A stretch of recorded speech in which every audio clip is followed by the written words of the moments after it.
Hello everyone, and today we're doing something a bit interesting. Now we have the Bren gun in front of us, and you might remember I made a post about different types of Bren gun manufacturers, well, the magazines for the Bren guns.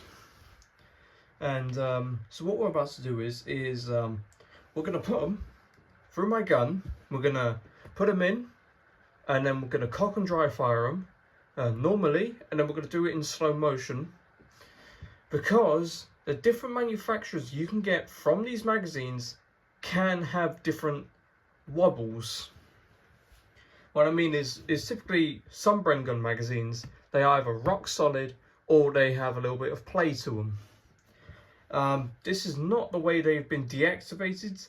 Of course, if it was the modern EU spec where they weld a bar right there or inside of here, then it probably would. But because most of the guns that we have are old spec, what that means is, with the dust cover out the way, because they're old spec, the actions can still work. The only thing that has been deactivated, well, really the one thing that's been deactivated on the bolt wise is actually the bolt face, and it's been welded with and it's got a firing pin hole has been welded in place. So basically nothing has been tampered inside of here. It is left as it is, and also the barrels can't come off. These are not the very early old spec guns, and so as of right now, I've probably put in some B-roll of the different types of magazines. So of course, the first one, we got the Hercules manufacturer, and then we got BSA, and then we got Enfield, which is the actual, which was the magazine that came with my gun, and then we got a Lithgow, MA, and then we got a Wolseley, which is a car manufacturer. And we got a very rare Electrolux cutaway magazine. So that is very nice. So what we're about to do is I'm going to stop talking, and let's put all 6 magazines through my gun. So just to make it easier, we put the gun on repetition. Not repetition, repetition's over there. Automatic, and just to prove that the gun is in fact clear. If you haven't seen already, that gun is clear. The gun is clear, and it fires from an open bolt anyways. So the first magazine we're going to put through is this one. This is the first magazine I actually got. It is made by Hercules up there, and it is a Mark II magazine. So there were different models of magazines. There was a Mark I, a Mark II, and a Mark II Star. They also made a Mark III magazine, which is obviously for the Mark III Bren. But anyway, this is a Mark II made by Hercules. Take a look at how much wobble is going on here. There's a little bit of forwards and backwards wobble, but side to side, there is quite a bit of wobble. Now, let's cock and dry fire the gun.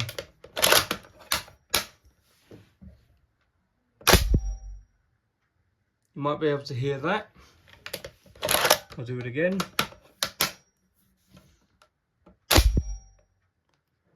So that is the Hercules magazine. We'll move on to the next magazine.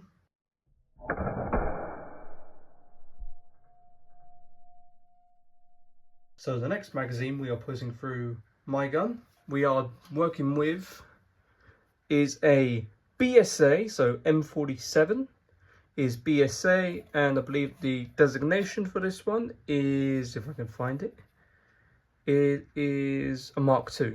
So it's another Mark II magazine.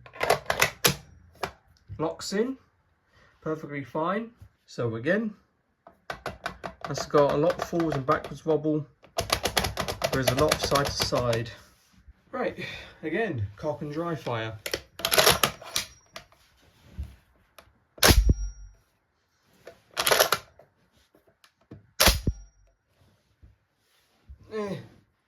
I didn't see much. Then again, we won't see much until we do the slow motion.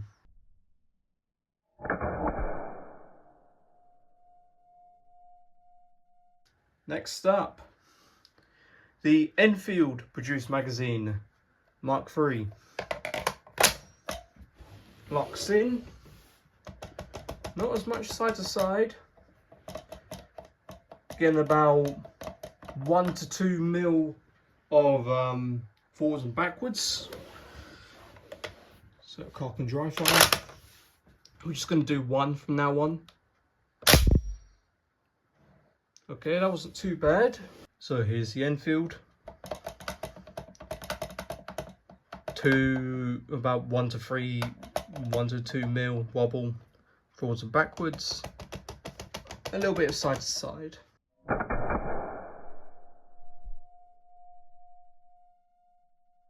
The next magazine we are putting through is a Lithgow made Mark II Star magazine, and the only thing that is different is, I believe, is the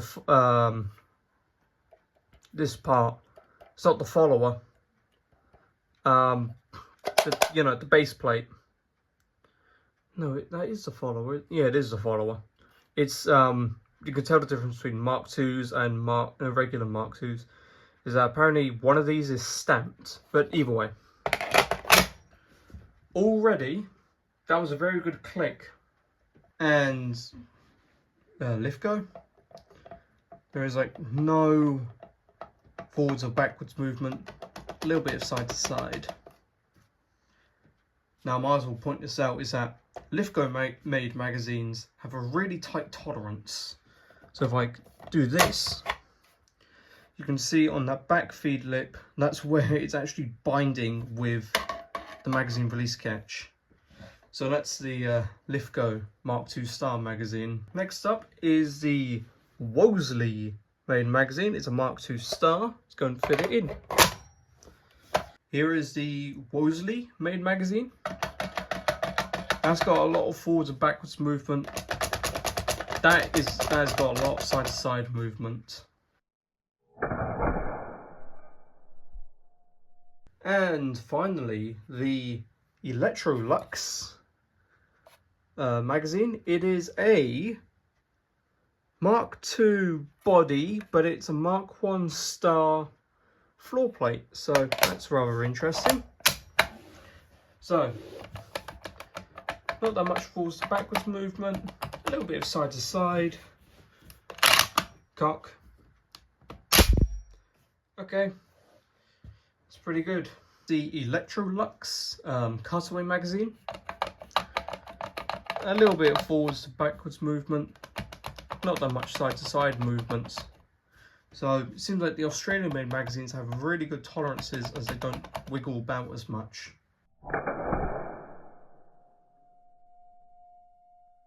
So hopefully after now seeing all of this is hopefully helpful to letting you know which magazine to buy. So far it seems like the Lithgow made magazines are really good, but the issue is some of the Lithgow made magazines are, again, pretty hard to come across.